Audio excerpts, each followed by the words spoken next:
நடுத்தர மக்களுக்கு இனிப்பான செய்தி. மோடி அமைச்சரவை முக்கிய முடிவு என்ன தெரியுமா? மூன்றாவது முறையாக மத்தியில் ஆட்சிக்கு வந்துள்ள பாஜக அரசு நடுத்தர மக்களுக்கு ஒரு முக்கிய நற்செய்தியை அறிவித்துள்ளது.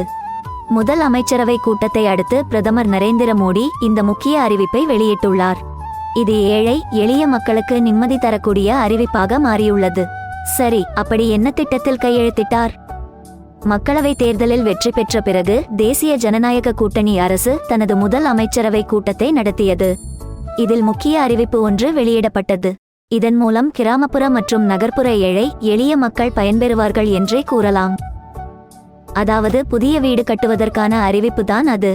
தகுதியுள்ள குடும்பங்களுக்கு சொந்த வீடு கனவை நனவாக்கும் நோக்கில் இந்த முடிவு எடுக்கப்பட்டுள்ளது. அதன்படி சுமார் 3 கோடி வீடுகள் கட்டுவதற்கான நிதியை வழங்க மத்திய அரசு முடிவு எடுத்துள்ளது. பிரதான் மந்திரி ஆவாஸ் யோஜனா திட்டத்தின் கீழ் கடந்த 10 ஆண்டுகளில் சுமார் 4.21 கோடி வீடுகள் கட்டப்பட்டுள்ளன. இந்நிலையில் அந்த திட்டத்தின் கீழ் மேலும் 3 கோடி வீடுகள் கட்ட திட்டமிடப்பட்டுள்ளது.